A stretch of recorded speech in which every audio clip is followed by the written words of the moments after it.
actually, I got this visual imagery from the PCGG website. Pero hindi masyadong maganda yung visualization, illustration nila. So I improved it. I replicated the flowchart, and I used it, use more colorful, more easy to understand slide. Makikita nyo on the right side, nag-set up ng personal bank accounts si Vilma Bautista at saka si Fero Jimenez na personal secretaries ni Imelda. They set up personal accounts, two accounts, personal in their names, and then bank accounts in the name of companies that were dummy companies that on paper appeared sila ang talagang may-ari. So, yung dalawang companies na yon, dummy companies, their names were Oscarmen Holdings Limited at yung isa ay OMC Agricorp Incorporation.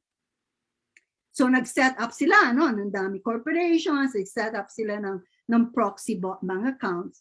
Paano nilang ninakawan ng PNB? So itong nangyari.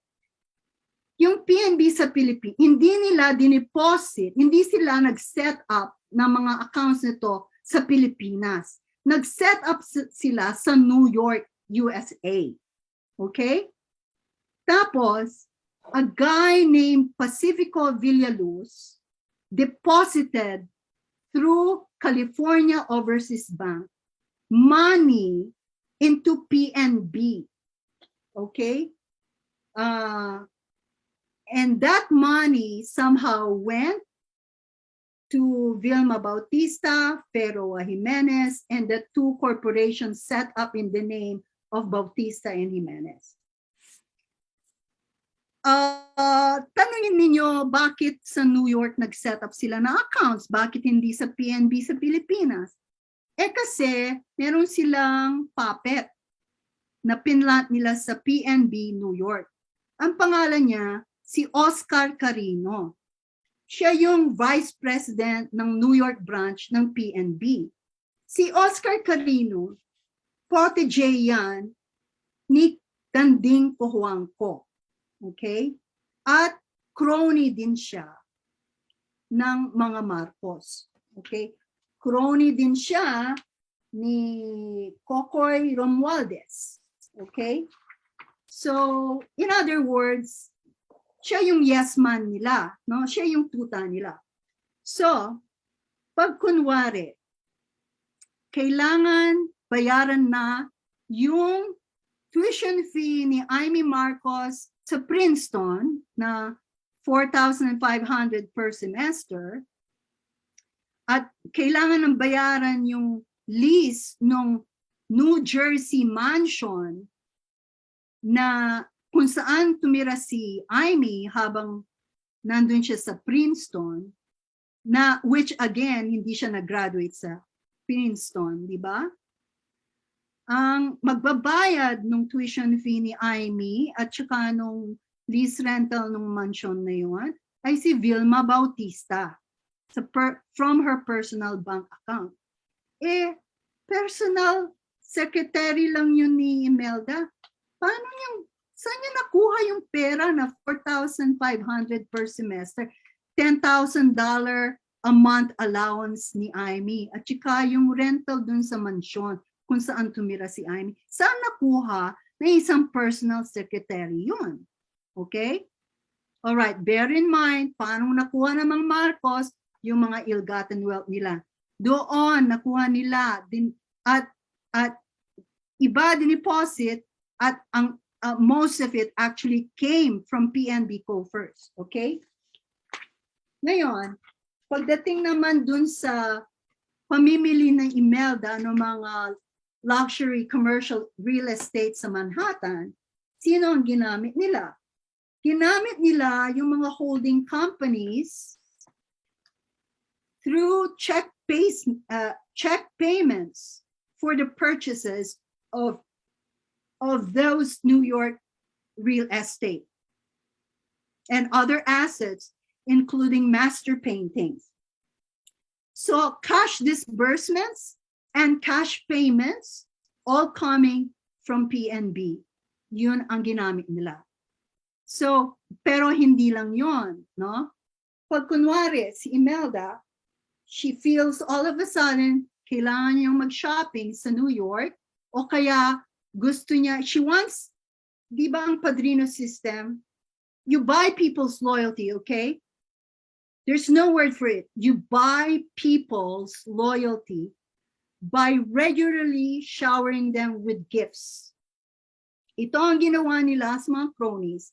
And one of Imelda's favorite things to do is to go shopping with her blue ladies in New York and to go on vacation trips with the wives of their generals. Okay? And so for each of those blue ladies, meron siyang mga expensive luxury gifts.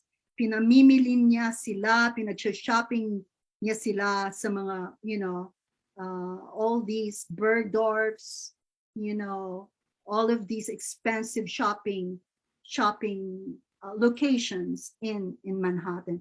So that, in essence, is how you buy loyalty. All right? And this is the same thing happening now. So that's how the Marcoses use PNB as a personal piggy bank.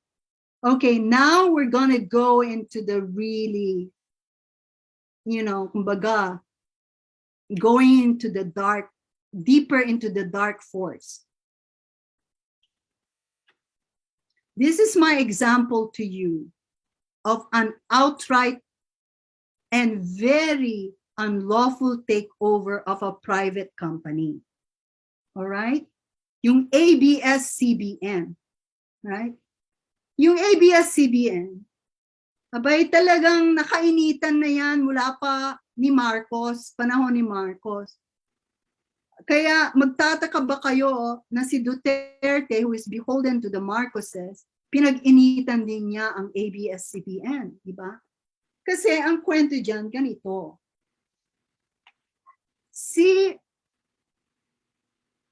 Yung ABS-CBN was owned by an old oligarch family called the Lopezes. All right?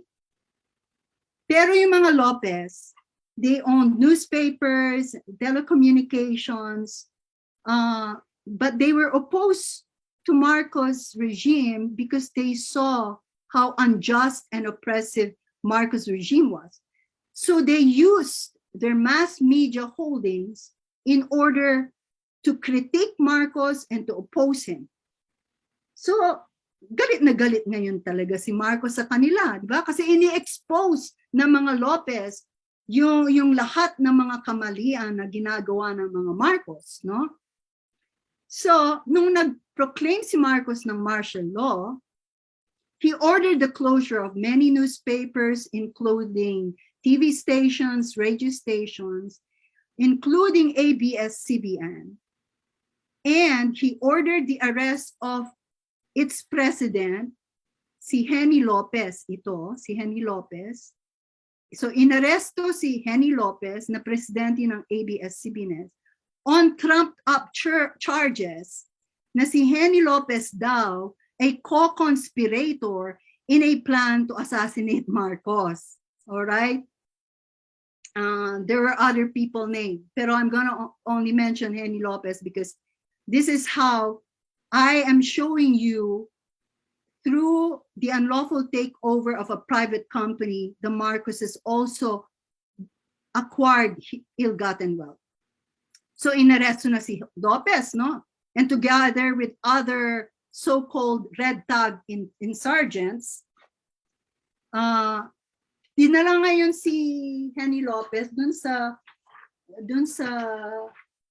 detention kung saan nila in-interrogate siya straight for 48 hours. Hindi siya pinabayaan na matulog, tapos waterboarding siya. Ganon din, nakita niya yung mga ibang may-ari ng mga ibang businesses na sinequester ni Marcos, nandun din pala, nakapreso kasama niya. So parang naging clique sila, no? Yung mga napreso, naging barkada sila, no? Pero ito ang masama. Ito ang evil, no? kung evil yung ginawa niyang inaresto si Jenny Lopez para makuha ni Marcos yung ABS-CBN, this is the evil part, no? Pinadala ni Marcos si Cocoy Romualdez sa States kung saan nakita noon yung patriarch ng mga Lopez na si Don Eugenio. Okay. So, si Cocoy Romualdez, sinabi kay Don Eugenio, tatapatan ko na kayo. Kung hindi ninyo isa-sign over ang lahat ng buong business empire ninyo sa brother-in-law ko at saka kay Benedicto at sa akin, ay hindi nyo alam kung anong mangyayari sa anak ninyo doon sa preso sa Pilipinas. Baka meron ding mangyari sa pamilya ni Henny. O makakarga ba ninyo yon sa konsensya ninyo na may mangyayari sa anak ninyo at pamilya niya? So itong si Don Eugenio naman, mabuting tatay, no? So he would rather give up his business empire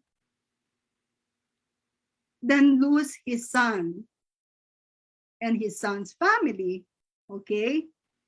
So he signed over his assets to Romualdez. Ang pakiusap lang niya ay kung pwede, bigyan sila ng fire sale bargain price. Kahit konting bayad, no, in exchange for his companies, in particular ABS-CBN. So si Cocoy Romualdez sabi niya, oo, huwag kang mag-aalala, okay lang yan. Alright. So, balik sa Pilipinas si Romualdez, no? Tapos, si Benedicto, na nakita ninyo na crony ni Marcos, si Benedicto, he also owned his own radio broadcasting network, no?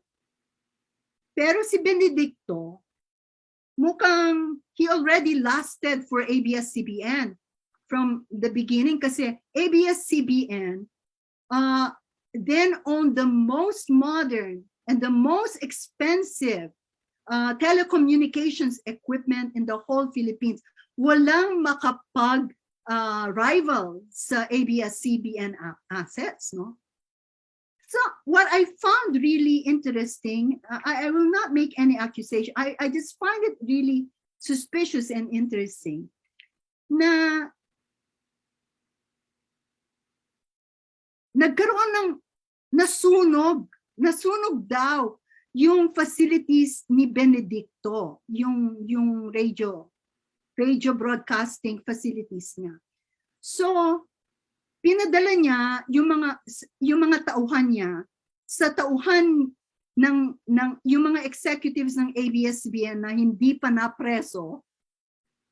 Pinuntahan ng mga tauhan ni Benedicto yung mga ABS-CBN executives, sabi niya, pwede po ba na can you allow us to lease your facilities kasi nasunog yung facilities namin. Pwede ba naming ma-lease yung facilities ninyo?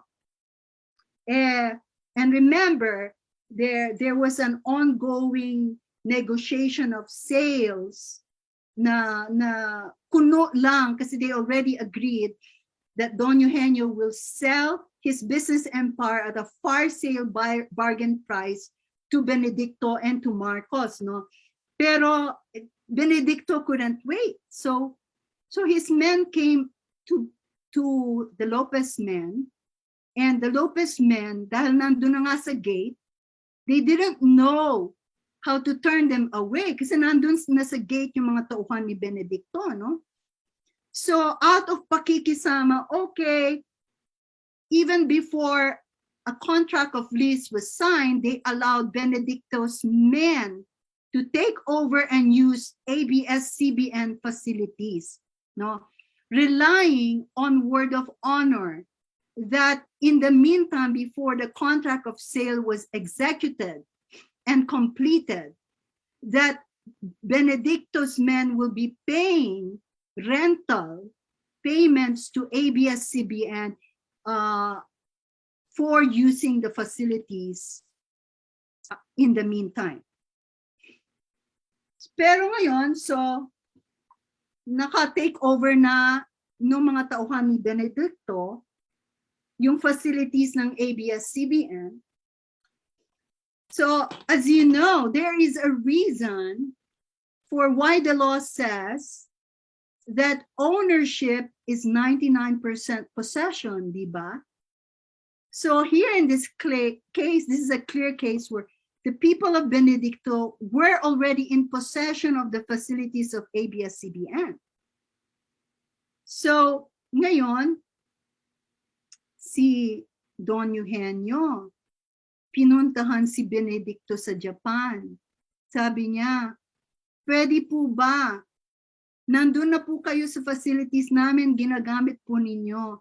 Pwede po ba tapusin na natin ang kontrata natin, kahit konti lang bayad, i-accept ko, at pwede po ba i-release na po ninyo yung anak ko? Sabihin po ninyo kay Marcos.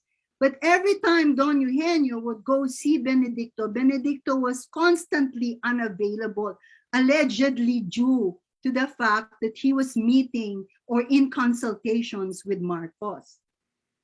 So Benedicto kept Don Eugenio waiting. And then you know what happened in the end? When finally, Benedicto met with Don Eugenio, ang sinabi ni Benedicto, I don't have anything to pay to you because the purchase deal is off. And by the way, I don't have anything, I don't owe you anything for lease payments because Marcos says you owe the Philippine government outstanding customs taxes for the importation of all your wonderful telecommunications materials. So, in effect, hindi nila binayad yung mga assets ng ABS-CBN. Benedicto just took over. And then Marcos was a secret part owner of ABS-CBN. So that is how the Marcoses and Benedicto took over a multi-million-dollar company like ABS-CBN. Okay, now we're drawing closer now to the end, but I cannot complete my presentation without showing you how Marcos, through Cojuangco, gained control of San Miguel Corporation. All right? Kasi, as the introduction of me went, you know, I was a San Miguel lawyer. All right? In good conscience and in all transparency, I have to tell you that this is the dark side of what happened in San Miguel. Now, that aside, I have to tell you that when I was in San Miguel, I really do believe it was one of the best run companies in the Philippines. You know, yung mga officers, yung mga ordinary people, yung mga staff who worked there, they were all dedicated to running a good company. That much I can tell you. However, you know, the powers that be that were controlling San Miguel, I cannot say the same. But the San Miguel takeover by the Marcoses through Cojuangco and with Cojuangco, kasi co-owner sila, no? I cannot also say it was an unlawful or illegal takeover. Kasi as I will show you in 2 slides, that everything they did seemed on the face of it all legal or lawful. This is why this is the reason why I will propose to you Cojuangco was able to escape liabilities or escape prosecution. Kasi matinik siya at mayaman siya at saka magaling din naman siyang business leader. So may plausible deniability to the statement na siya ay yumaman dahil lamang kay Marcos. Dahil totoo nga naman na hindi lamang dahil kay Marcos na siya ay lalong yumaman dahil siya ay tunay na matinik na businessman. Pero ito ang question mark. Tama ba? Moral ba? Ethical ba yung ginawa niya at ni Marcos? Kayo ang mag-judge. I will just tell you the story, and I will tell you the story of the quarreling cousins. I will start with that. So once upon a time, there are two quarreling cousins that come from one of the oldest oligarchic families of the Philippines. Yung mga Zobel at saka yung mga Soriano. Yung mga ninuo niyan, yung mga original na mga Spaniards born in the Philippines, no? Ang tawag natin sa mga yan, mga insulares, ano? Tama ba 'yon sa yung mga cultural historians diyan, no? Pero nanggaling yung pinakauna na peninsulare na Espanyol, pumunta sa Pilipinas, nag-asawa, nanganak, yung mga Espanyol, purong dugong Espanyol yan, ha? Sila yung mga Soriano at mga Zobel de Ayala. Si Andres Soriano III at si Enrique Zobel, yan, mga magpinsan yan, ano? Mga magpipinsan yan. They all belong to one big extended oligarchic family. Kaya lang, itong si Andres Soriano, actually is a very well-educated businessman, no? Madami yan, may MBA pa yan from abroad, no? Yun ang tunay na nag-graduate sa Wharton, hindi tulad ni Bongbong Marcos. Yan, Princeton graduate. Si Enrique Zobel, medyo playboy yan. Hindi yan nakatapos ng college, pero matinik din yan na businessman, ano? Kaya lang, so these cousins are co-owners of San Miguel. They own the majority shares, the bulk of San Miguel shares, no? And by the way, why is it important to discuss San Miguel, aside from the fact that I used to be a San Miguel lawyer, okay? It's the fact that San Miguel Corporation was the biggest company in the Philippines and the most lucrative company in the Philippines.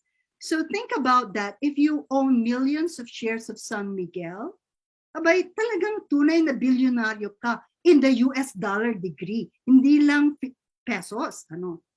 Pero merong rivalry sa dalawang pinsan na to. So, inaway ngayon. Siguro, medyo insecure itong si Enrique Zobel. Nagkukwento lang ako, no? Huwag niyo akong siseryosohin. Ginagawa ko lang amusing. Kasi baka mamaya, yung iba sa inyo dyan, gutom na. I don't mind, no? You get your lunch or whatever. Kumain kayo sa harap ko. I don't mind. Pero, pagpapatuloy ko yung kwento ng mga quarreling cousins. Siguro insecure si Enrique kasi hindi siya nag-graduate sa college, pero matinik din siyang businessman. At itong si Andres Soriano, talagang true blue blood yan, na nagtapos lahat. Sabi ni Enrique Zobel, ayoko na, I'm out of here. Sabi niya, no? So, ang ginawa niya, sino kaya who is rich enough to be able to buy me out? Oh, inisip niya yon, no? So, ang naisip niya, unang-una ay si Danding Cojuangco. So, nilapitan niya si Danding Cojuangco. Sabi niya, Danding, bilhin mo na nga ang 16% share ko ng San Miguel para makaalis na ako. Ayoko nang harapin itong pinsang kong si Andres. Inis na ako sa Andres na yan. Sabi niya gano'n. So si Danding, o sige, pag-iisipan ko. Sabi na Danding, no? O si Danding, pumunta siya sa boss niya. Sino yung boss niya? Si Marcos, no? Sabi niya, oy, Ferdinand, meron tayong pwedeng business opportunity na malaki dito. Pinagbibili ni Enrique Zobel yung shares niya sa akin. 16% daw. Ano sa tingin mo? Nako, sabi ni Marcos. Yung mga Marcos, walang katapusan ng greed nila, no? Sabi niya, bakit 16% lang? Why not Why not aim for majority holdings? So, nag-usap sila. Ang nangyari, hindi ko alam ang pinag-usapan nila. Ang alam ko lang, yung aksyon nila pagkatapos silang nag-usap. At ang aksyon nila pagkatapos silang nag-usap, sabi, bumalik si Danding kay Enrique Sobel, sabi niya, Oy Enrique, pwede ba i-increase mo yung shares na pinagbibili mo sa akin from 16% to 20%. Tapos, pumunta din siya kay Andres Soriano. Sabi niya, pwede bang pagbili ninyo sa akin yung 31% ninyo? Hindi sa akin personally, pero bibilhin ng bangko ko, which is United Coconut Planters Bank. Okay, gawin niyo yung math. 20% plus 31%. Magkano yon? Magkano yon, Aaron? 20 plus 31. 51%, di ba? Yeah. And what is 51%? That's majority holding, di ba? Yes. Okay. All right. Kaya ganoon nila in-structure yung agreements. And then this is the particular agreement. Okay. Huwag kayong magulo. Huwag niyong guluhin yung ulo ninyo. Don't worry, I will guide you to this step by step.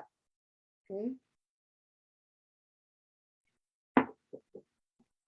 This is how you take over a big private company like San Miguel Corporation without paying for anything. And you can only do this if you are a close friend of the Marcoses. Okay? And this is also how, by his dictatorial powers of issuing presidential decrees, Ferdinand Marcos, combining it with his tactic of crony capitalism, was able to get control of San Miguel Corporation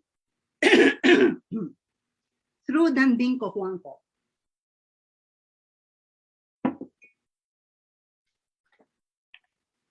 All right. Once upon a time, there was a presidential decree, number 1, that the president called Ferdinand Marcos issued, imposing a coconut levy tax on poor coconut farmers. Okay? Ayan, mga coconut farmers natin, yung mga tatay, kuya ninyo doon sa Bicol, sa Visayas, kung saan mga coconut plantations, no? Sa Mindanao. So they impose a tax, Marcos imposed a tax on 1.4 million coconut farmers. This tax was usually levied on copra production, okay? So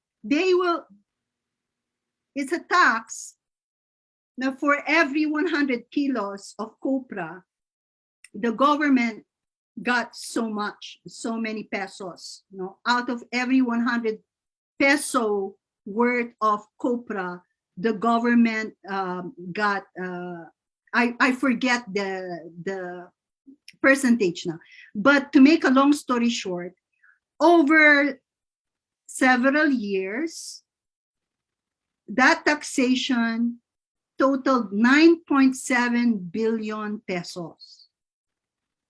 And by presidential decree, executive orders, that 9.7 billion pesos was deposited in the United Coconut Planters Bank, of which Danding Cojuangco was the chairman. Okay? So, coconut levy tax, deposit the funds in Danding Cojuangco's bank. Ayan, so si Danding Cojuangco naman. So si Danding Cojuangco, he wasn't just a chairman of UCPB.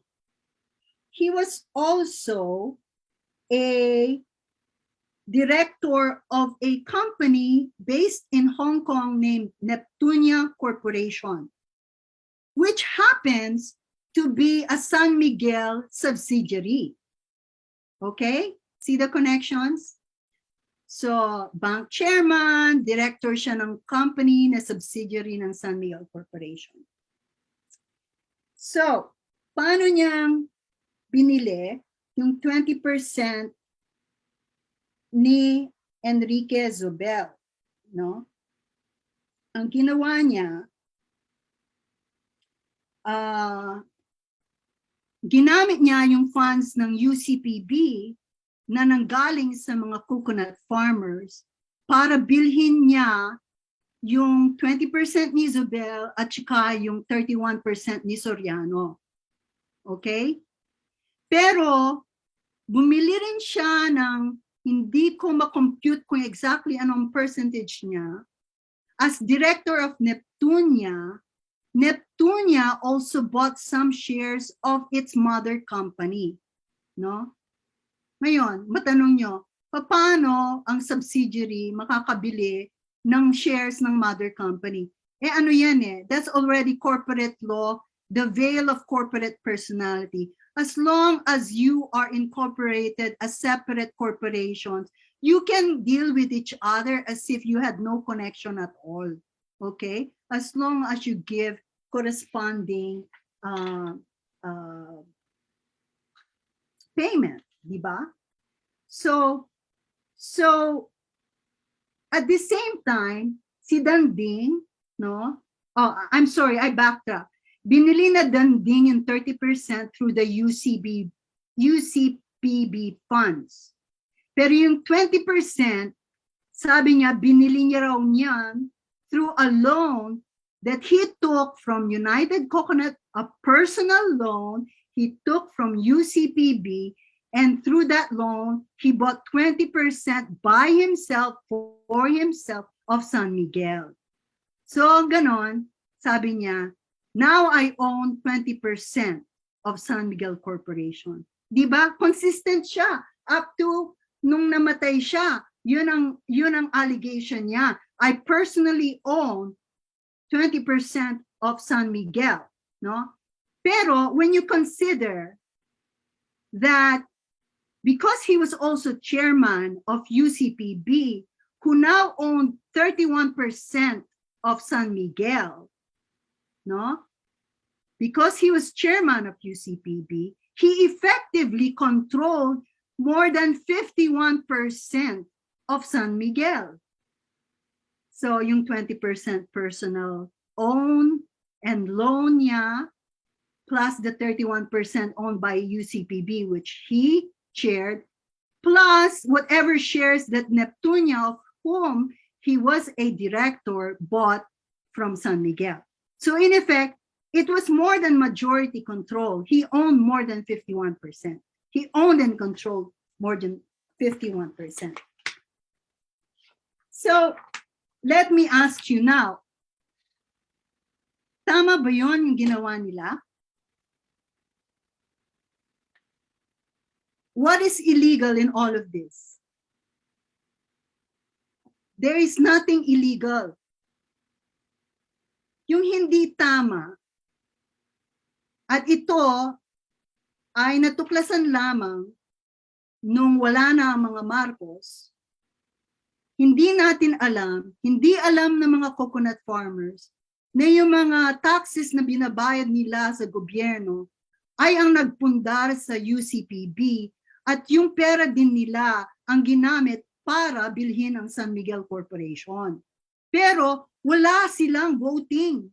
Kahit na sila ang nagpundar, in effect, ang coconut farmers, hindi sila nakapag-exercise ng voting rights ng San Miguel Corporation dahil nga pinalabas nila ang bumili ng shares ay UCPB na kontrolado naman ni Danding. So, when you look at the forest for the trees, now you see na what was legal was not entirely moral. Diba? Kasi yung naghihirap ng mga coconut farmers, kung sila talaga ang pera nilang ginamit para bilhin ang San Miguel, hindi naman sila makapagboto sa mga corporate meetings ng stockholder meetings ng San Miguel, no? At hindi rin sila ang nag-earn no increase in valuation of San Miguel shares. So, nung na-sequester na ng PCGG yung shares ng UCPB at saka yung shares ni Cojuangco, doon lamang in-acknowledge na yung pera ay dapat ibalik sa mga coconut farmers. So, ganoon medyo nabayaran na ibalik sa mga coconut farmers yung kinuha sa kanila ng mga Marcos.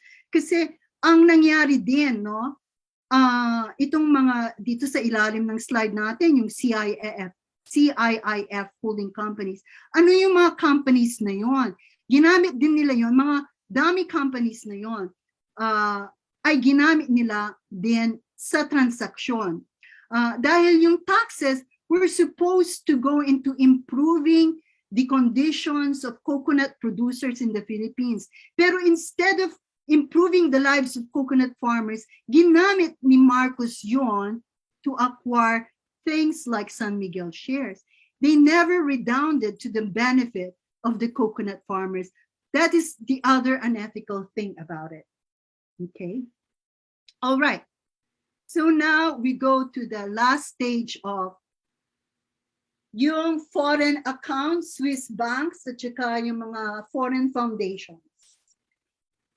Noong 1986, nagkaroon ng hearing sa US Congress na hined ni US Congressional Representative Stephen Solars on the Marcoses' hidden ill-gotten wealth, no? And the way they investigated this was through the Bernstein brothers. Itong dalawang ito na sa cursor ko, no?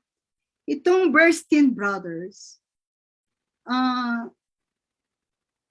nag-testify sila na sila nga ang nagtumulong sa mga Marcos na bilhin nila yung mga very expensive na skyscraper sa Manhattan, yung shopping center na Herald Square, yung 40 Wall Street na yun na ang Trump Tower ngayon. Sila ang brokers, sila din ang mga ahente, sila din ang nag-manage ng mga holding companies na iba, no? And they were a development managed company who managed these different properties for the Marcoses. And then what they presented, in-explain nila papaano yung layering, ano? Papaanong nakaset up yung mga dummy companies in order to own and hold these properties in New York, no? So they explained everything from the Swiss bank accounts at saka how they set up, how the different dummy and shell companies were set up. So now this calls for me to explain to you how this happened exactly. This is under the HID slide, no? Yung sa PLI natin, it falls under the L column, no? So you have your principal sa mga Marcos, the conjugal dictatorship. They have crony agents and they have crony directors. Itong mga agents and directors, they will set up a company. 33 companies, for example, will own 33% each of Company D. Company A, B, and C will be incorporated in these tax haven countries, no? Liechtenstein, Netherlands, Antilles, at saka ang Panama, no? Doon sila nanggaling, doon sila na-register. Yung Company D, yan din ay na-register sa ibang bansa din. Let's say Netherlands, Antilles. So 33, you know, they 100%, they now all own Company D, which is the dummy company that will now own the property or asset wherever it is in the world. So this is the basic corporate layering structure by which the Marcoses hid their true ownership of all of these many dummy companies, shell companies, and foundations. Okay, klaro ba yon? Oh, ngayon, paano natin i-connect sa Swiss bank accounts? Under the HID example pa rin ito, no? How did the Marcoses hide money in multi-layered corporate bank accounts in many banks in bank secrecy countries? In the beginning, parang yung sa Bible, no? In the beginning, you know, there was God. And the God's names were Ferdinand and Imelda. And they had an angel agent who was a Swiss banker named Walter Fessler. Swiss siya, no? So Walter ang pronunciation, Walter Fessler. And then they also have an agent called Rolando Gapud. No? Itong Rolando Gapud, siyang magte-testify against all of the cronies later on. Yan ang magagamit ng PCGG against all the cronies. Like, kaya nga nahuli nila si Benedicto at saka si Floyrendo, si Lucio Tan. Si Lucio Tan galit na galit kay Rolando kasi he refuses to accede to the accusation he was a Marcos crony. Pero nevertheless, he was a Marcos crony. And Rolando Gapud testified to that. Meron silang third agent, itong lawyer na si Helen Revilla. No? So, itong mga ahente na to all set up bank accounts for the Marcoses in Switzerland. Ayan. In various banks. Swiss Credit Bank, Swiss Bank Corporation, Paribas Swiss, SBS. Okay? And these bank accounts acted as depositories for all the ill-gotten wealth na nakuha nila, na in-explain ko na sa inyo paano lang nakuha yung ill-gotten wealth. Dito nila na-deposit. In the names not only of the persons of their personal cronies, but in the names of dummy corporations. Kasi yung bank account, syempre may owner yon, no? Yung owner is either a real person, human person, or it's a corporation, no? So ginamit nila both yon. And also, plus they had their fake bank accounts in the names William Saunders and Jane Ryan, no? Okay. So, sinarap na nila yung bank accounts. Meron na ngayon place kung saan may deposit yung lahat ng mga ill-gotten wealth nila. Pero, papaano naman ngayon nilang, how can they ensure that their children will be provided for? Okay? So ito, yung function ng mga foundations nila, na ang mga sole beneficiaries are only the Marcoses, including their children. And the foundations, don't be misled, they are not charitable foundations. They were, per a Philippine Supreme Court decision, adjudged to be purely entrepreneurial entities dedicated solely to create profit to benefit only the Marcoses. Okay? And yung helper ng mga Marcoses na yan, itong si Marcos Gil, isa din siya na Swiss banker at agent. Ano? Itong si Roberto Benedicto, yet again, Benedicto really is all over the place here. No? He also, kasi si Benedicto at saka si Marcos, law classmates yan sa UP College of Law. No? Kaya ganoon silang naging kaibigan. At saka fraternity brad sila sa Upsilon. Okay? Ganoon silang naging kaibigan. Si Benedicto helped Marcos manage all of these foundations for the Marcoses and keep track of all their ill-gotten wealth in all of their accounts all over the world. Okay. So, papaano nating alam na ang mga Marcos ay ang may-ari ng mga pundasyon ng mga ito? Kasi nakita yan sa mga documentary evidence na sinis ng US Customs at saka yung mga naiwan nila sa Malacanang. Okay? So, you will not find a more comprehensive list than this list.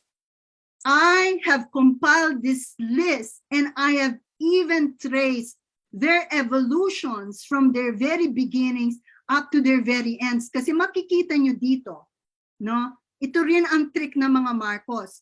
They will start a company or a foundation with one name. Tapos every so many years, they will close that foundation and transfer the assets to another foundation para mas mahirap na i-trace sa kanila, no?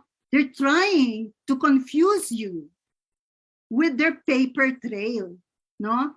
So this is what we call in the legal lingo is paper chase. You know, just creating or corporations and registering them and doing all of that tedious work, no? But the end of all of this, the hiding, the setting up. Tingnan mo itong Rosalis became Aguamina, the Sandy became Winthrop, the Caris became Scolari, and then it became Valamo, it became Spinus, and then it became Avertina. Can you imagine all of those evolutions of these? Kung ikaw ang nag-i-investigate dyan, maluloka ka na, di ba? Mag-give up ka na kasi ang hirap. Kaya nga, it took some time. Actually, I really love the PCGG because if you accept na yung estimate of between 5 to 10 billion dollars ill-gotten wealth ng mga Marcoses, at as of today, they have been able to get almost $4 billion. Aba, almost half nakuha na nila. That's a big win for the PCGG. Kasi karamihan ko sa inyo, I'm gonna bet, mag-give up ka na kung ini-investigate mo to. Kasi you have to trace all of this, no? Because you will be confused.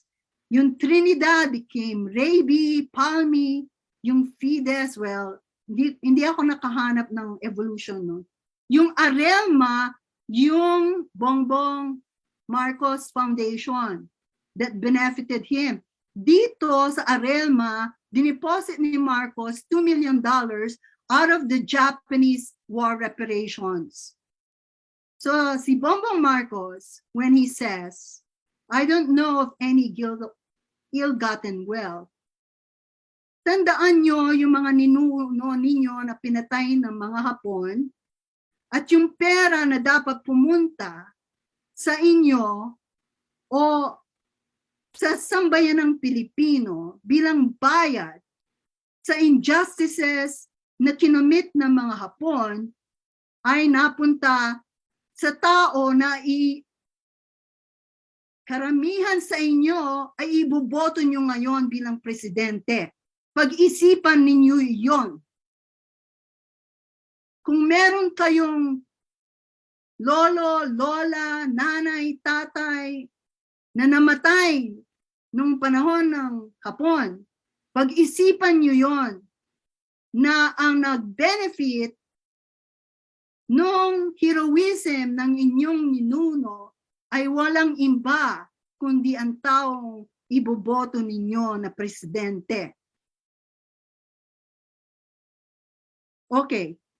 Huwag naman tayong seryoso. Ito naman nakakatuwa. Nakakatawa, hindi nakakatuwa. Yung ASIO na naging Verso, naging Vibor Foundation. Alam niyo ba ang history nito? Ang history nito, kaya na-set up yung ASIO, It was for the benefit of Ferdinand's illegitimate daughter by an Australian model. Okay? So nag-set up sila ng dummy corporation for the Australian model.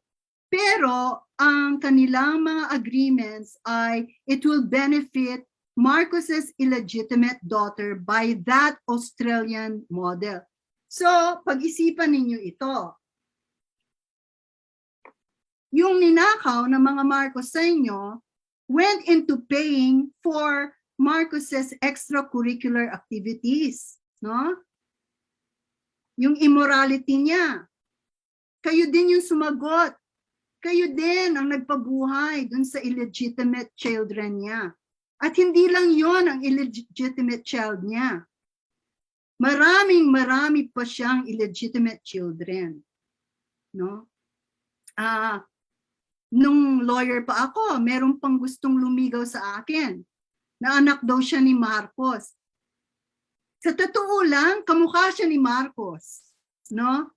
Pero, papatol ba ako doon? Kasi kamukha din siya ni Marcos, his swagger, his, so, aside lang yun, no? Para hindi naman tayo seryoso, na merong nag-attempt na lumigaw sa akin. Pero natakot din ako kasi surrounded din siya na, medyo parang astig siya. Yan ang tawag namin noon, panahon namin, astig, no? He was more of a thug, no? Paano kung papatulin yon?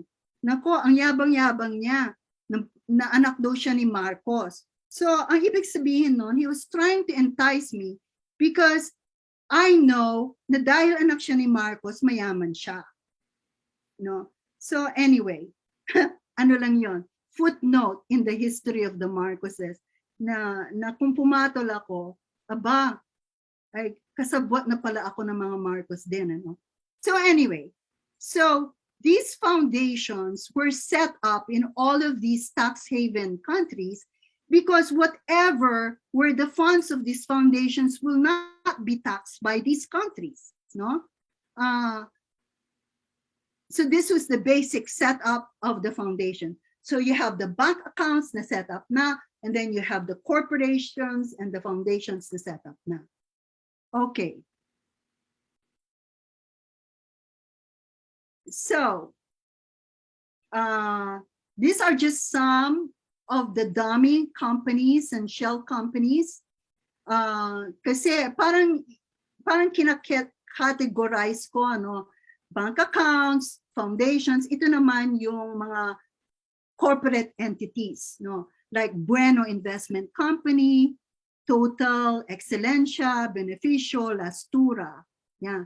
Ito yung mga shell companies that they set up based on that basic multi-layering structure that I explained to you earlier. And these companies were also incorporated and registered in tax haven countries. And the person who helped the Marcoses set this up were his Swiss bankers, among whom was also Walter Fessler. No? In a way, you can see how the Marcoses abused the veil of corporate entity in order to better hide their ownership of all these shell and dummy companies. All right. Concrete example, di ba, in the previous slide, nakita nyo, there was a dummy company named Lastura, right? Now, Lastura was the dummy or shell company used to acquire the $101 million Crown building on Fifth Avenue in New York. So here is a perfect concrete example of how through the use of bank secrecy laws and hiding the Marcoses' true ownership in these various multi-layered companies to finally get to own and acquire a concrete expensive asset like the Crown building in New York. And Lastura was incorporated in the Netherlands Antilles.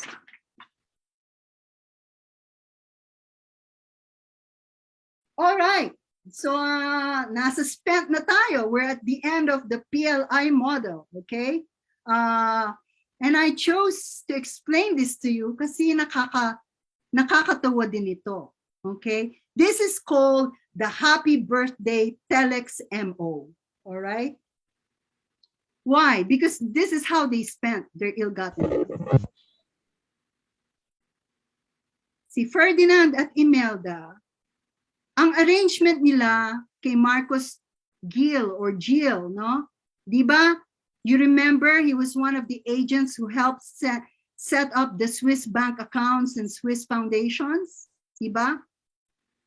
So, ang arrangement nila, pag nagpadala kami ng telex sa'yo, Marcos Gil, na ang content ng telex ay happy birthday, ang ibig sabihin nun, Marcos Gil, ay you will have to ask our bank accounts, no? Like for example, our bank account for Soundy Foundation in Switzerland to release the money to our receiving agent in the Philippines. So, Marcos sends a happy birthday telex. Hindi ibig sabihin na parati silang ginigreet nila si Marcos Gil na happy birthday. Ibig sabihin nun, they want to give a birthday gift to themselves again. And their birthday was every day. Okay? So, happy birthday telex. So, si Marcos Gil contacts his agent in Hong Kong. Okay, you are cleared now to go to Manila. Sabi niya dun sa representative niya, si Ralph Klein, no? Ralph Klein in Hong Kong, who is the representative of the Swiss banks, his instructions now, go to Manila and meet with Colonel there. So Ralph Klein goes to Manila, he contacts Colonel there, and how do we know he contacted Colonel there? Because there was a piece of paper with Ver's phone number that Ralph Klein used in order to contact Colonel there. So he did not meet with the Marcoses. Ralph Klein did not meet with the Marcoses personally. He met with Ver. So Ralph Klein, with loads of money in bags, would now meet with Ver after calling him. And then that's the end of the story for Ralph Klein. He would go back to Hong Kong. And of course, Ver, you know, he is directly connected, will go to Malacanang, and the money reaches the Marcoses. And that money is what paid for the lavish birthday party of Irene Marcos, her 21st birthday, kung saan ninyo, siguro nakita ninyo yung mga video na si Bongbong Marcos at si Amy, kumakanta sila ng We Are the World. No? Yun yung birthday party ni Irene. It was a lavish birthday party on the yacht which you own as Filipino citizens, the yacht called Ang Pangulo, which is the presidential yacht, was dedicated to a private party for Marcoses and their cronies. That's the money that Imelda also used to buy her 3,000 pairs of Italian and French shoes. Sabi niya, the reason why dumami daw yung shoes niya kasi she wanted to support yung Marikina shoe industry. Pero kung titingnan niyo yung mga labels ng mga shoes niya, halos lahat Italian at French designers. That's how she paid for her gowns. That's how they paid for the lavish $10 million wedding of Irene Marcos to Greggy Araneta. No? Yung wedding na yon, total amount 10 million. Can you imagine that? That was like early 1980s. $10 million, spending $10 million on the wedding of your daughter. And it was named the wedding of the century kasi it rivaled yung weddings ng mga royalties of Europe, no? Yung mga royalty family of Europe, parang Ginaya niya yung mga wedding ng mga British royalty. Since hindi niya makuha si Prince Charles for Amy Marcos, she gave her daughter, Irene Marcos, a royalty wedding to one of the scions of, you can call him a prince kasi he was the product of an oligarchy family din ng mga Pilipino, si Greggy Araneta. They spent $304,000 on gowns alone. Early 1980s pa yun. Hindi ko ma-imagine how you could spend $304,000 sa gown lang ni Imelda, ni Irene at ni Amy. Unless yung nakatahi ay hindi lang rhinestone, kundi totoo na perlas at mga Russian diamonds. Okay? Tapos itong picture na to, sinali ko to sa slide kasi ang cute-cute ni Ferdinand dito. Tignan mo yung Marine Navy costume niya. Tapos naka-bathing suit si Imelda. No? Tignan mo si Marcos, aba, designer wear yan. First time kong nakita na naka-designer wear si Marcos. Tignan mo, ano ba to, Chanel? Hindi kasi ako, pasensya na kayo, I'm ignorant about designer brands because I don't buy clothes or shoes based on designer brands. I only buy them if they're bargain sale in TJ Maxx or Marshalls. And I don't care what's the brand as long as it looks good, it looks sturdy. Yeah, that's my basis for buying goods. So I'm basically ignorant about designer brand. So yung mga rope chain, ano ba yan? Can someone help me? You unmute yourselves. Sino ang designer na ito for this design? You're welcome to speak anytime. Okay. All right. All right. Bongbong Marcos. Di ba tinanong natin sa umpisa na to, should the son bear responsibility for his parents' wrongdoings? Kung wala siyang participation sa ginawa ng mga magulang niya, I will agree that the son does not bear the sins of his parents. Pero, pinakita ko na sa inyo, I pointed out concrete actions of Bongbong Marcos, wherein he did not only accept and enjoy the benefits of his parents' ill-gotten wealth, but he also actively participated by his own actions in keeping that wealth and preventing the Filipino people from recovering the Marcoses' ill-gotten wealth. One of those concrete examples is this. Barely 4 weeks when the Marcoses were exiled in Hawaii, Bongbong Marcos personally instructed this guy, a businessman in Hawaii named Michael de Guzman, to go to Zurich to try to withdraw $213 million from some Swiss bank accounts there na pay you mine were not in the names of his parents. They were in the names of William Saunders, Jane Ryan, and all these dummy companies.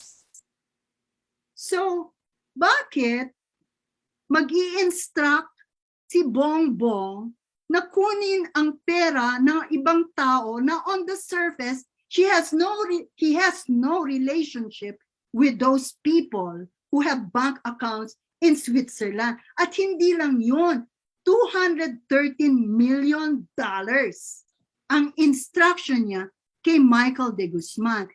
And Bongbong gave to Michael de Guzman 2 authorization papers signed by Ferdinand and Imelda, his parents, telling the banks that they are in fact the owners of these bank accounts and would they please give the money to Michael de Guzman, who is thereby authorized to receive the funds for them.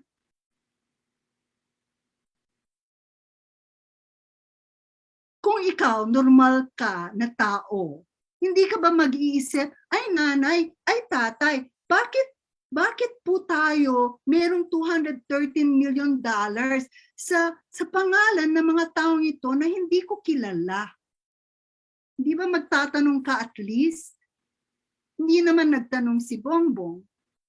Basta he did what he was told, and he was personally the one who instructed Michael de Guzman on what to do. Ano ang nangyari? Dito nabisto ang mga Marcos. Ito ang nangyari papaano ang Switzerland was forced to correct and change their banking laws. Dahil nga sa kalakihan ng halaga ng pera na gustong i-withdraw nitong Michael de Guzman in behalf of the Marcoses, sabi nitong Swiss Credit Bank, nako, siguro dapat tanungin muna natin ang banking commission natin kung tama ba ito na gawin natin na i-release natin ang $213 million from several bank accounts to this guy, Michael de Guzman, on behalf of the Marcoses. Alam na ng buong mundo kasi nga na-exile na ang mga Marcos, there were already leakages of ill-gotten wealth speculations, ano?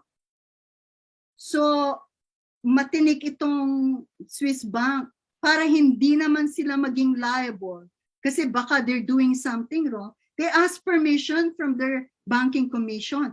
Itong banking commission, on the night when the Swiss bank called, they happen to have been hosting a big dinner for diplomats and for investors from around the world.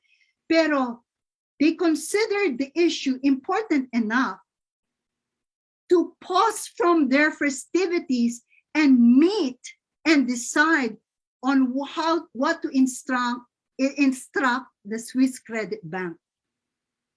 After meeting, they considered it prudent to tell the bank not to release the money, and not only that, they ordered the freezing of all the accounts that the Marcoses claimed were theirs. And it was the first time ever in Switzerland's history, from the very beginning of its foundation as a European nation state, that they ever did this to freeze the account of anyone. And you know, Switzerland was founded on the principle of bank secrecy. So this was a big deal. Their whole country can be seen as having been built on earning from their banks on the basis of the protection that they can give their account holders. No?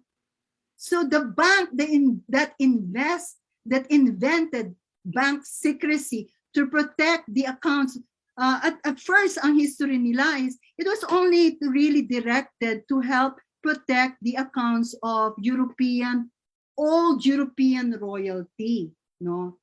Pero in time, because when hundreds of millions of dollars are deposited in your country, can you imagine how much your country can earn from those?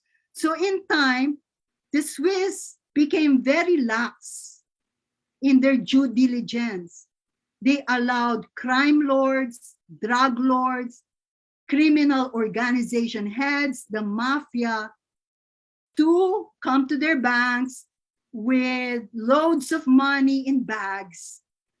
No questions asked. They accepted those deposits, and no questions asked. They accepted the names that were used as the registered names for the accounts. But because of the Marcoses, ito ang kalakihan ng skandalo ng mga Marcos. Because of the Marcoses, nag-isip itong mga Swiss, siguro panahon na para i-reform na natin ang banking laws natin. Kasi hindi naman siguro tama na magkaroon tayo ng masamang reputation as a country that coddles dictators, sabi ng mga Swiss, no? But before I tell you how they changed their bank secrecy laws, let's go to a Marcos child, Marcos. And the reason why I want to show this to you is also to address the Marcos children's repeated claims that they don't know anything about ill-gotten wealth and they had no participation in the bad deeds of their parents. Well, here is a chart that shows you that Marcos is, well, has at least copied the structures of her parents' corporations in order to protect her own assets. I am not saying that Amy by herself did anything criminal. I am only showing you how the way she has structured her own foundations and corporations is very similar, very much the twin modus operandus ng kanyang mga magulang. So, and there is reason to believe also, because later I will show you in detail the specific acts that Amy can be accountable for, that maybe she also has been amassing her own wealth, no, through her positions in government. Okay, so here, makita nyo, hindi na natuto na si Amy. The second generation of Marcoses, hindi na sila nag-set up sa Switzerland. Kasi nga, nagbago na yung Switzerland, no? Binago na ng Switzerland yung banking laws nila. At saka Switzerland was very responsible for revealing all of the Marcos bank account. So galit siya sa Swiss. No? Ang ginawa niya, nag-set up siya sa ibang countries. Her bank accounts are now all in Singapore because Singapore has one of the strictest bank secrecy, is one of the strictest bank secrecy jurisdictions in the whole world. At saka, yung, di ba, yung boyfriend niya, she's now divorced or separated from Tommy Manotoc. Since separation, yung boyfriend niya, Chinese, ano? Ang pangalan niya si Mark Chua. So, tingnan nyo dito, si Amy has a trust called Sinta Trust. Ang nag-form nun was si Mark Chua. Ang pangalan na nasa trust is si Mark Chua. Ang financial advisor ay si Amy. Ang sole beneficiaries ng Sinta Trust is Amy Marcos and her children Michael Manotoc, Fernando Martin Borgi Manotoc, and Matthew Joseph Manotoc. No? Ang bank account nila is with the United Overseas Bank Limited, Singapore. Now, Sinta Trust was created in 2002 through the Portcullis Trustnet, a Singapore-based offshore services firm, and it was formed in the British Virgin Islands. Okay, Amy also owns another trust called M Trust, and that was created in 1997 in Malaysia. Then there's another company called Com Center Corporation, no, which is, I think, also connected with Sinta Trust. And Amy is also the financial advisor of Com Center Corporation. Now, what does it mean for Amy to be the financial advisor? When you read the incorporation papers, as financial advisor, Amy Marcos has complete power to decide where to invest the monies of these corporations, where to put them. In other words, she's exercising all the rights of an owner. Although, for example, on the face of it, ang owner ng Sinta Trust is Mark Chua. So that's, in practice, that's a dummy corporation because she's really the one controlling everything that happens to these. So this is exactly a replication of what her parents did. Okay? Here is how the banking laws in Switzerland changed after the Marcoses scandal. No? Money laundering is now a crime. It was not before. Okay? First time naging crime ang money laundering. And then the Swiss Federal Court waived the final conviction requirement in order for disputed monies to be returned to the claimant country. So before, meron silang rule na kailangan ma-convict muna yung ina-accuse na nag-accumulate ng ill-gotten wealth bago nila i-release yung money to, for example, the Philippine government. Ang ginawa nila, they just asked the Philippine government, okay, we will release the money. And the money that the Marcoses had in Swiss bank accounts amounted to $658 million.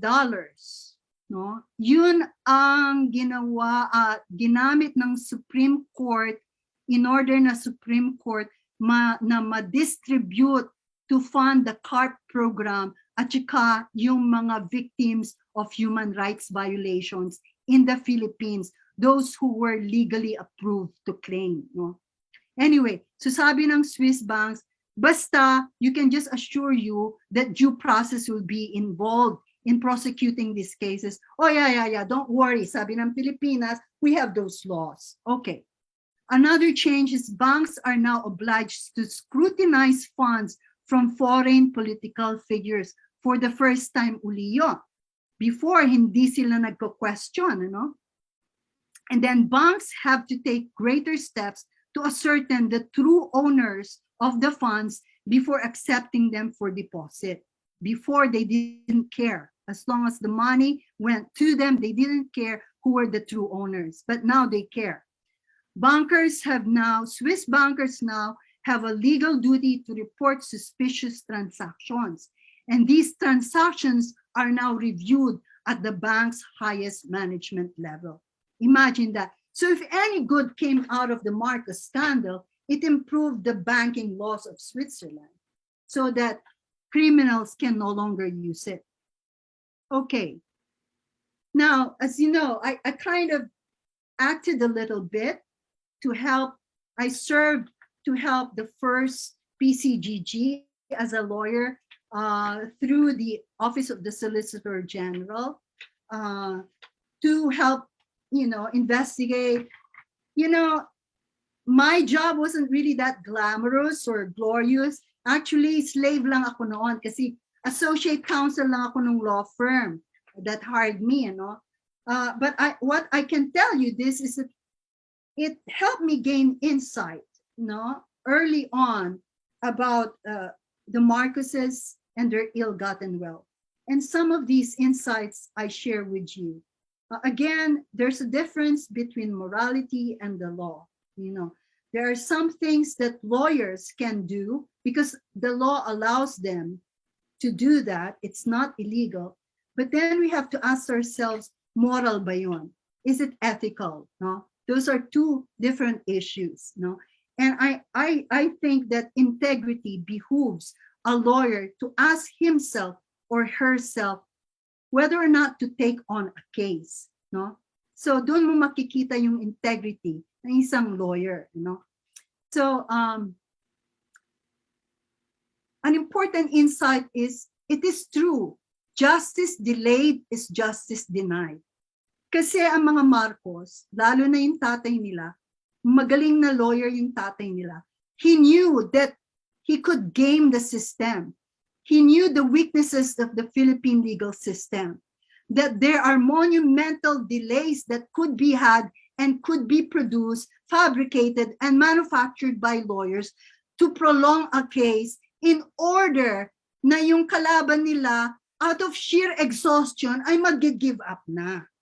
So yon ang ginagawa hanggang ngayon, lalong-lalo na ni Bongbong Marcos. Dahil nung namatay ang tatay niya, siya ay na-appoint na co-executor with his mother, Imelda, including co-administrator of the whole Marcos estate. And what Bongbong is doing is exactly that, prolonging all the cases in court. He's filing petitions, motions for reconsideration, appeals. He's using everything in his power with all their wealth para madelay at madelay at madelay ang justice.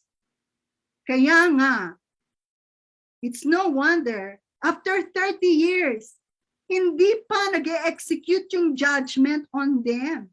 Parati silang umiimbento na rason kung bakit hindi pwedeng i-execute yan. Okay? And for Imelda in particular, can you imagine Imelda in prison? Somehow I can't imagine her in prison. Because if Bongbong Marcos becomes president, because as president, Bongbong Marcos has the power to pardon anyone who's been convicted of a crime. So why would it be impossible for him to pardon his own mother? Diba?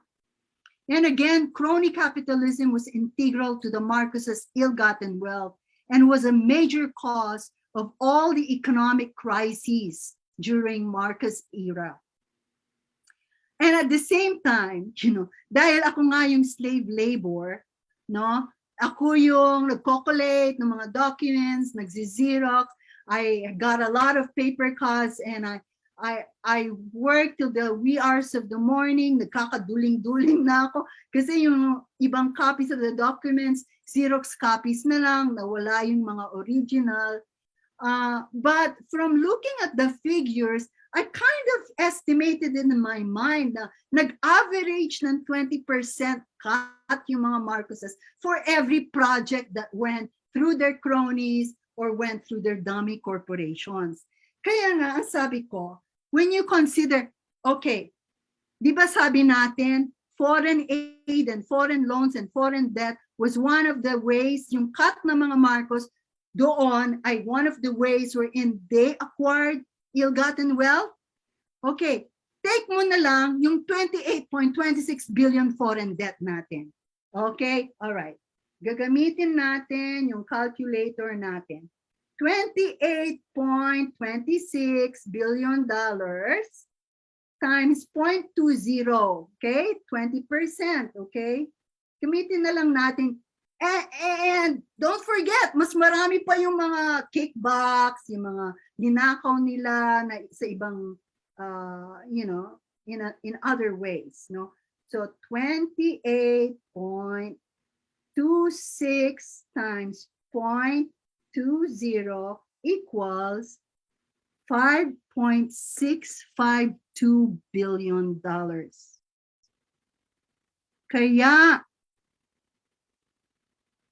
I am saying and agreeing na conservative estimate lang yung estimate of $5 to $10 billion ill-gotten wealth ng mga Marcos kasi yung computation na to based lamang sa foreign debt.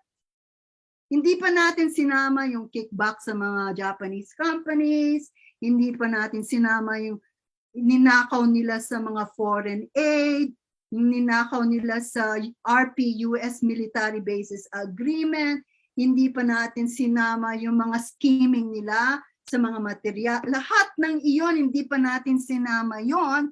$5 billion na ang computation natin. Okay?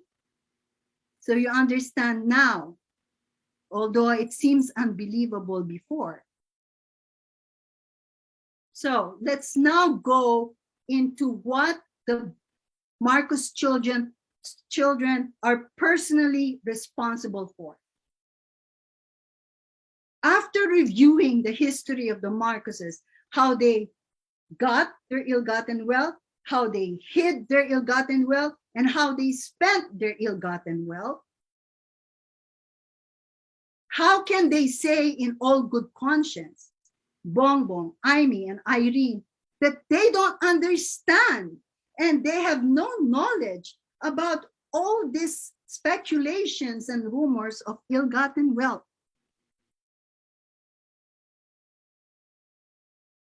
Kaya nga kailangan fact-based reason and logic kang mag-isip. Kung pag-iisipan mo lang yon, kata-kata ka, di ba? At ito ang concrete na proof ko sa inyo na pwede ninyong iharap kay Bongbong Marcos na ginawa niya mismo. So he cannot feign ignorance. He cannot feign that he's not responsible because he was only a child who had no knowledge. Because all of these things I list here are proofs of not only complicity, but active enjoyment of ill-gotten wealth, and that he himself did some things wrong. Okay? Ano ang mga ito? I am going to speak about Bongbong because he is running for your president. All right? Number 1, he continues to evade payment of taxes. Okay, sabihin na natin, hindi siya guilty ng evasion of taxes, attorney. Sinabi ng Supreme Court, he is only guilty of failure to file income tax returns. Okay, granted. Pero still, he's still evading personal taxes. No? Sabi niya, nag-submit na raw siya, nagbayad na raw siya noong 1991.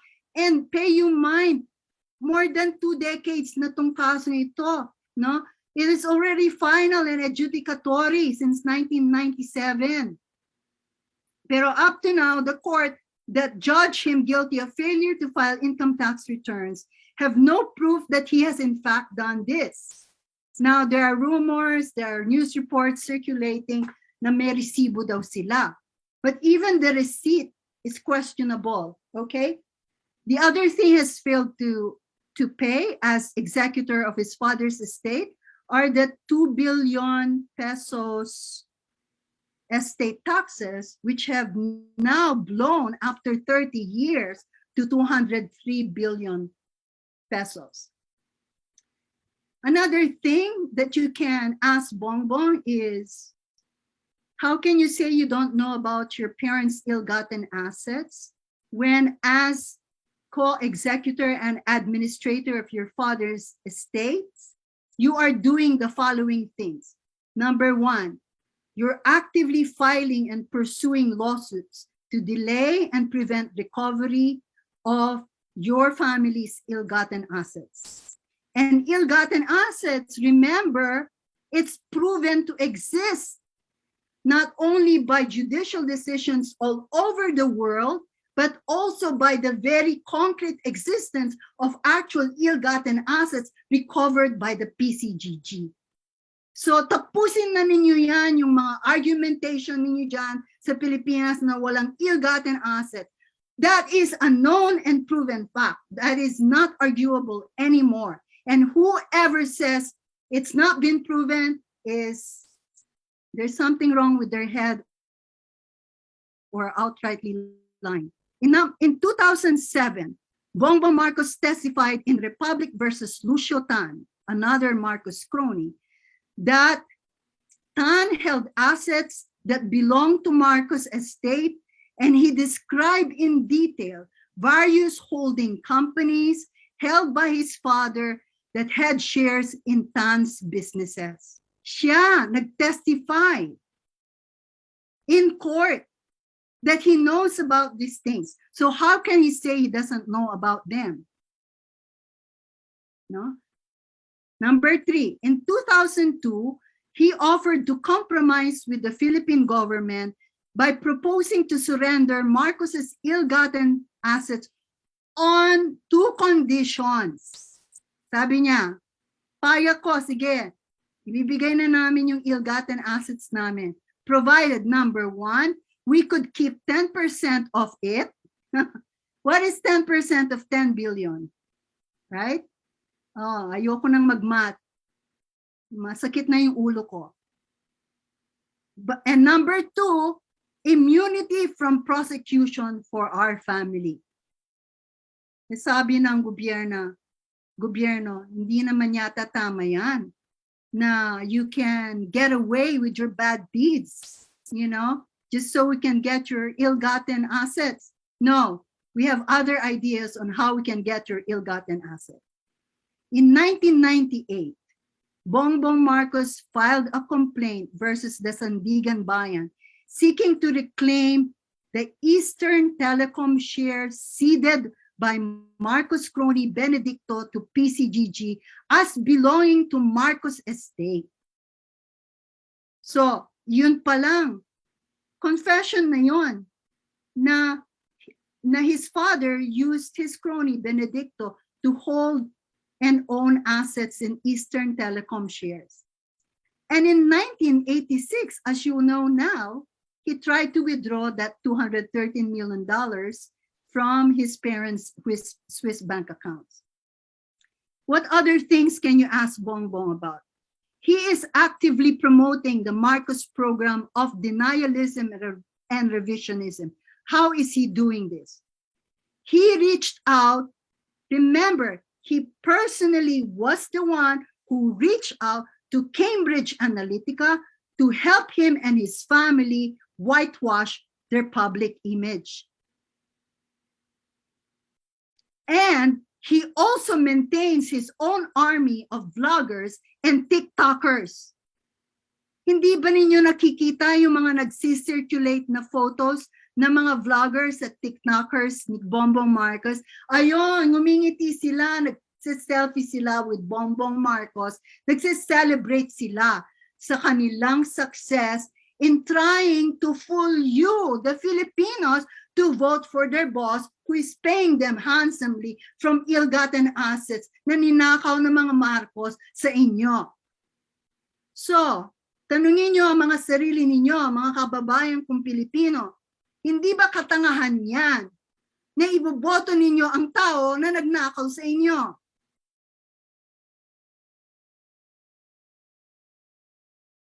All right.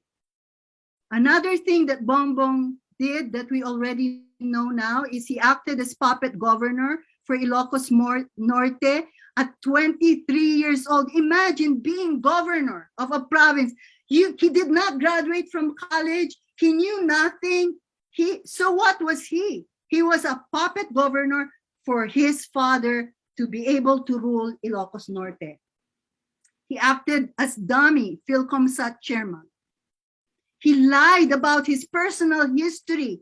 Hindi lang nakontento to lie about his education. He tried to, pero nung nabisto siya sa Senate, he was forced to concede, hindi naman ako nag-graduate sa Oxford. I was given a special diploma in social studies.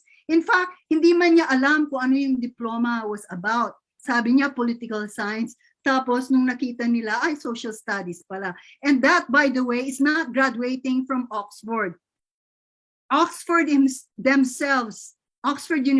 themselves repeatedly said, that doesn't mean he graduated. Kumbaga, you can look at it as consolation prize for someone who did not qualify to progress into the higher years that would have allowed him to graduate with a degree. All right. Another thing, he lied about, he received, accepted, and enjoyed from Marcos ill-gotten wealth the following: funds and other benefits from Marcos Swiss Bank and trust and foundation accounts. I explained all of that to you now. No? Now you cannot claim you don't understand, because I don't know how I could have explained all those complicated, sophisticated, multinational corporate transactions in a better way. If you don't understand it now, get the copies of my slides from Masa and study them. And if you want to understand that, I'm willing to sit down with you and explain it to you even more. Okay. And then from the Marcoses, did you know that in the Philippines, the Marcoses own 69 property titles, 69 mansions, houses, and These were the properties given and accepted by Bongbong Marcos from those ill-gotten properties. The Wigwam compound in Baguio, which consists of 1,146 hectares, which is 2,830 acres. Yung Seaside Parañaque, which is Seaside Parañaque property is 35,190 square foot house. Paano mo kakailanganin ng 40,000 square foot house? I cannot imagine what you will use that for. And of course, he got Calawit Island Safari, yung private safari niya sa Calawit Island. Pinalayas nila yung 120 families para ma-enjoy nila yung Calawit Island all to themselves and their foreign visitors at mapagmalaki nila sa mga, their fellow jet setter crowd, He also accepted from the office of the president $15.4 million, hindi lang pesos, dollars to renovate and maintain the houses given him, and this sum was shared by him and his siblings. Kasi each of the Marcos siblings got their own mansions, okay? He also received disbursements from government bank accounts, as you know now, to pay for his Oxford, Wharton, Princeton education, from which he never graduated, waste of money, with a $10,000 a month allowance. I mean, where would you spend $10,000 in the 70s and 80s? And then, along with his parents and siblings, they spent $68 million on personal expenses. That family, on personal expenses alone, may record sa Malacanang that they spent $68 million out of the government's coffers. $6.8 million in 1984, $4.2 million in 1985, $676,945 for the first 2 months of 1986. And can you imagine how much they spent the years before the 1980s? Before they spent the $68 million, can you guess how much they spent from the government's coffers? And last but not least, by running for president, he is actively securing Marcos' political dynasty. Okay, sabihin niyo sa akin naman ngayon, pero attorney, hindi naman illegal ang political dynasty. Kasi yon ay nasa constitution lang ng Pilipinas. Wala pa namang batas na ipinas ang Kongreso para to implement yung anti-political dynasty na nasa constitution. So paano mong ginagawang issue yan? It's still an issue because, yet again, I revert to the theme of the difference of law and morality. No? The Constitution, when it says that political dynasties are henceforth no longer allowed and that Congress should make a law to implement this, in the first place, the Constitution is a law. So there is a law that prevents political dynasties. The fact that Congress has been unable to pass a law to implement this does not make that not a law, okay? And the reason why Congress has not passed a law on political dynasties, kasi karamihan po ng ini-elect ninyo sa gobyerno ay mga anak din ng mga oligarchic political dynasty families. So paano mag-i-improve ang Pilipinas? Yung mga binoboto nyo, mga anak ng mga oligarchic families, kasama na yan ang mga Marcos, kahit na ang mga Marcos ay nag-aaway sa old oligarchic families. Pare-pareho silang oligarchic families na may sariling mga political dynasties sa kanilang probinsya.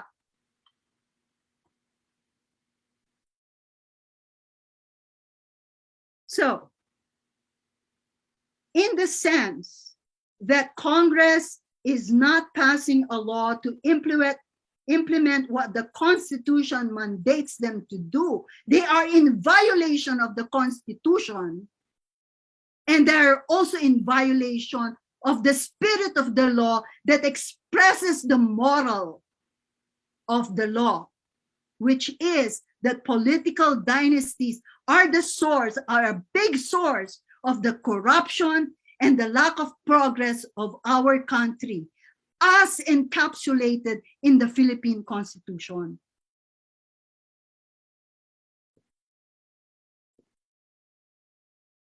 So ang tao who is running to be your next president, ano ang sinasabi niya about political dynasties?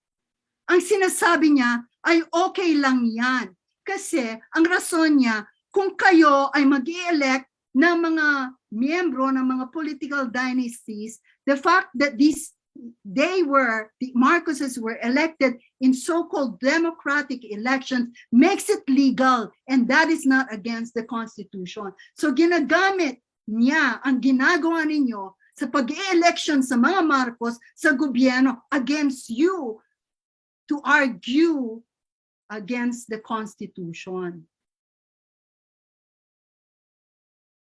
In other words, he is saying that you electing them trumps the Constitution. So, the man who, if he were to be elected president of your country, and who is going to take an oath to defend the Constitution of the Republic of the Philippines, has already now stated he will not honor that constitutional provision kasi okay lang yon. Inelect na naman ninyo siya.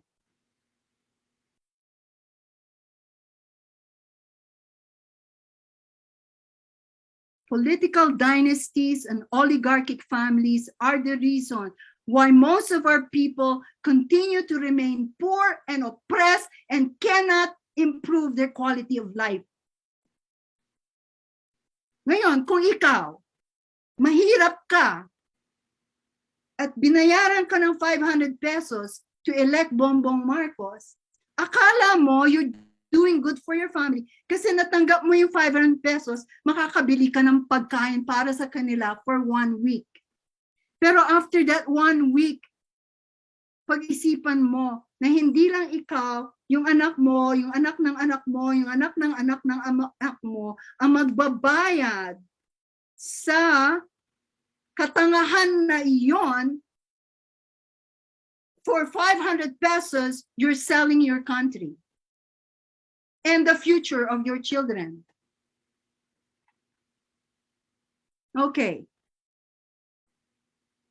Si Amy, hindi ko na i-mention, there are some things here that Bongbong did that Mark, Amy, and Irene are also guilty of. I will just mention certain things, no? Si Amy,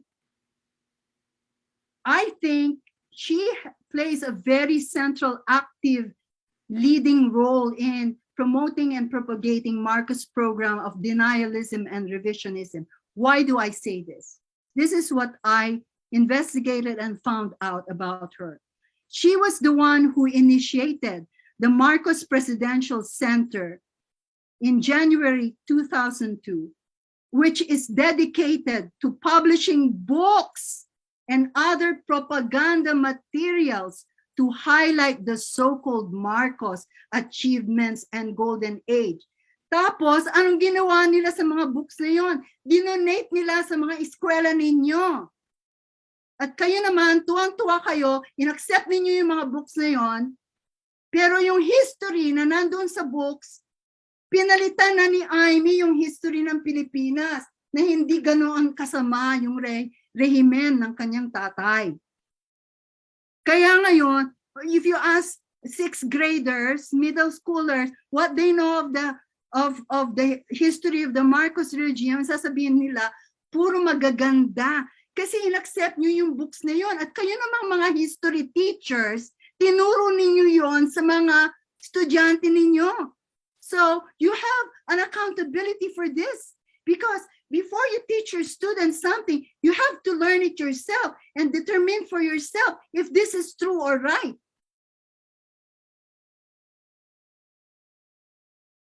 All of you, educational institutions, universities in the Philippines, high schools, grade schools, na accepted these books and taught the wrong history about the you are responsible for this. That is why I am so thankful for people like CLSU and MASA, who are at the forefront of this, trying to help to correct that mistake of some of you. Some of you educators are fake educators because you teach fake history to your students. Ano pang ginawa ni Amy? She is an author. She writes articles like the article Revisiting Martial Law, which was published in the Manila Standard in September 2002. No? And in that article, she is, of course, tinitwist na niya yung truth. Ano? She also spearheaded the Pamana Project to document so-called Marcos achievements. No? And she tried to entice UP history professors to help her with that project. Kaya lang namatay yata yung isang si Onofre D. Cruz na naging UP president namin, ano? He agreed to be part of that project, kaya lang namatay siya. So, na-discarte na yung project na yun. Infiltrated historical, cultural, and art institutions aimed at spreading and promoting Marcos denialism and revisionism. Yung controversy sa UP. Diba si Irene Marcos nag-attend ng dulaang UP festivities. Si Irene Marcos was also there. You know, they had a celebration of Kabataang Barangay. Kaya nga itong kaibigan kong si Danny Concepcion na ngayong president ng UP, he was just like 3 years ahead of me in UP College. He's in hot waters because he's being criticized on why he attended this Amy Marcos ceremony in UP aimed at celebrating the Kabataang Barangay, which I was only high school, 14 years old lang ako. I had enough wisdom then to know not to accept Amy offering to me a position as an officer of the Kabataang Barangay. And now, UP is celebrating Kabataang Barangay, which is the equivalent of the Hitler Nazi youth, because it was a propaganda machine in order to form the brains and the minds of young Filipinos. So, matinik talaga si Marcos. He learned a lot from Hitler. And Amy Marcos, who was appointed as head of Kabataang Barangay, knew what she was doing because she was no longer a child. She was not even a kabataan. She was almost 30 years old. Okay. So, and she is also very active in denying, dismissing, deflecting, and distracting from Marcos' abuses and atrocities history. She is also actively pursuing and promoting her father's dark legacy.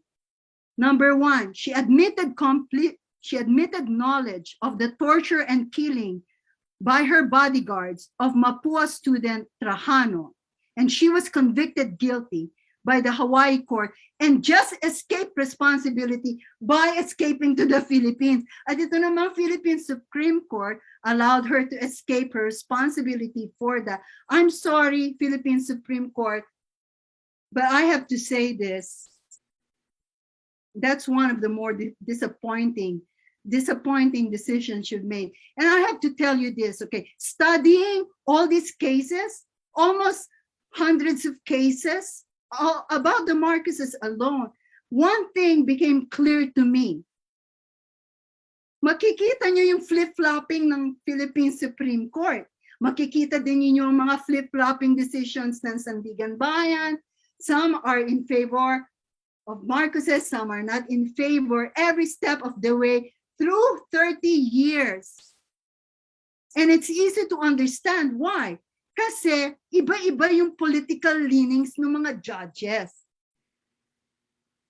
In the College of Law, when I was a freshman, one of the things that our law professors asked us, how do you think law and jurisprudence are formed?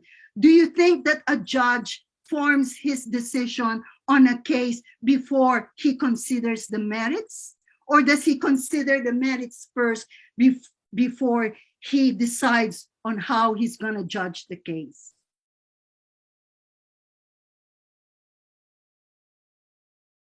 And the consensus by studies show that judges have already prejudged the case before they even judge the case.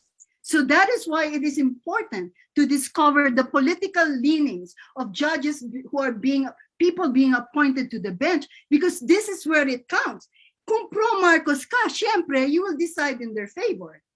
Hindi ko sinasabi, okay, Philippines Supreme Court, kung sino sa inyo ang pabor sa mga Marcos, hindi ko sinasabi, sandigan ba? Pero ito lang ang tanong ko sa inyo, bakit nag-flip-flop kayo? Parang your own decisions are against your other decisions. Okay? So that's confusing, you know? So the independence of the Philippine judiciary is seriously under question. And this is in fact one reason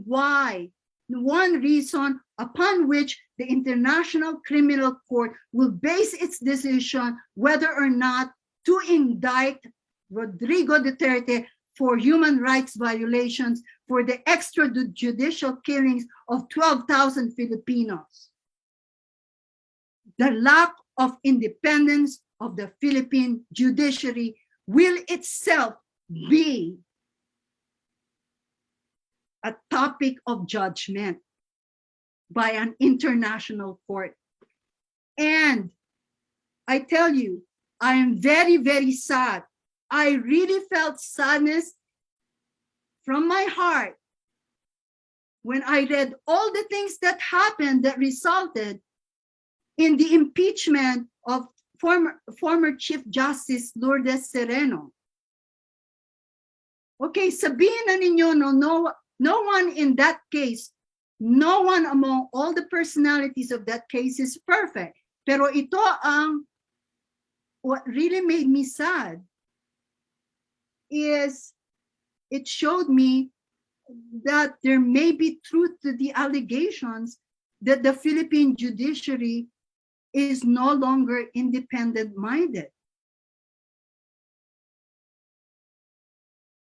Because if you're kicking out justices because you don't like them, sabi nga ni Duterte, he proclaimed that Lourdes Sereno is his #1 enemy. And what happened? Months after, kicked out si Lourdes Sereno. Okay? So this is a serious matter, and it's true. By the Philippine Supreme Court agreeing to impeaching one of their own, they have opened themselves up to be very vulnerable to accusations of lack of independence and being open to questions on the soundness of their own decisions. That's what made me sad. Because I know these people. They were older than me. Ang bata lang sa akin na Supreme Court Justice na si Marvic Leonen. Kasama ko yan. Pareho kaming staff member ng International Center of the Philippines, yung ICP. No? We were both students of Professor Magallono, God rest his soul, who started that institution. And I'm very happy and proud of Supreme Court Justice Leonen. Kasi kung ano na siya ngayon, ganun na siya noon pa, nung bata pa kami. Nung estudyante kami, pareho kami estudyante sa College of Law. Okay, back to Marcos. Amy Marcos. So she admitted knowledge of the torture and killing of Trajano, but told the Hawaii court, okay, I admit I know all that happened and I allowed it to happen, but it's really none of your business because you have no jurisdiction over me. So when the Hawaii court said, no, we have jurisdiction over you, anong ginawa niya? She escaped. She escaped the jurisdiction of the Hawaii court.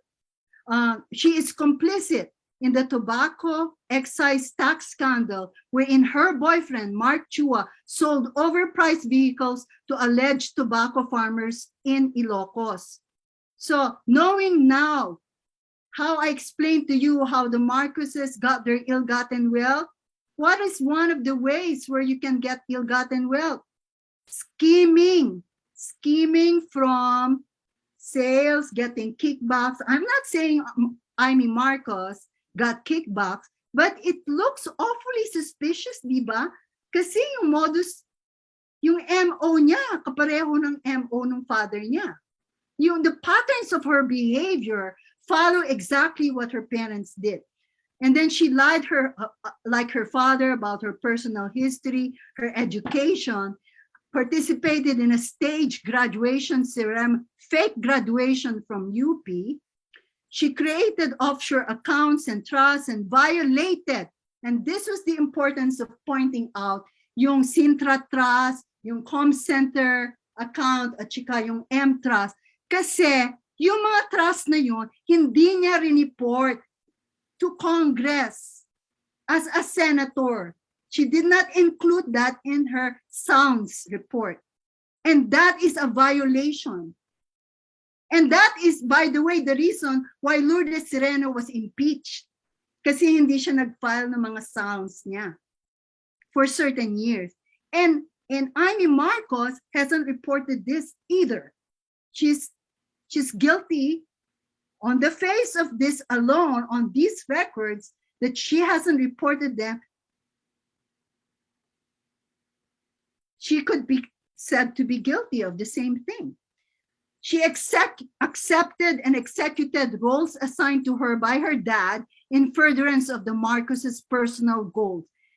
Chairman of Kabataang Barangay and experimental cinema of the Philippines that produced pornographic films in the end, because that was the only way they could earn money. She also lied and arrogated credit for herself as being the producer of Oro Plata Mata, meron pang isa Himala, meron pang iba. So, pag titignan mo yung history ng Marcos family, starting with their grandfather, Mariano, who was convicted as a collaborator with the Japanese, Ferdinand Marcos faking his World War II medals, claiming credit as the hero of Besang Pass, taking it away from the Filipino, who si Colonel, anong pangalan nun? Coritos ba? Who is the real hero of Besang Pass. Forgive me, I ask forgiveness from the family if I pronounce the name wrong. Lied about gold, how he got his gold. Lied about so many other things. When you think about this, and his children are doing the same thing, I mean, how bad can you get if you even stage a fake graduation ceremony and you participate in it knowing you did not earn it? What kind of person, if you still have a conscience, can abide by that and continue to this day lie about it, or at least dodge questions about it, and not admit to it, no? Remorseless pa, no? She controlled the telecommunications networks that her father sequestered during martial law, namely the BBC, which was Channel 2, RPN, which was Channel 9, the IBC, which was Channel 13, and a 10 kilowatt radio station, DWNW. She took over export quotas of a sequestered private garment firm, Glorious Sun Fashion Garments Manufacturing. I won't state anymore all the things, all the money, and all the properties she got together with her siblings, because I already discussed that in connection with Bongbong earlier. But I will mention that she inherited some of Imelda's ill-gotten jewelry because she reports them now in her SALNS. She reports that now her jewelry, in effect, is the bulk of her properties. They have increased in value more than 400%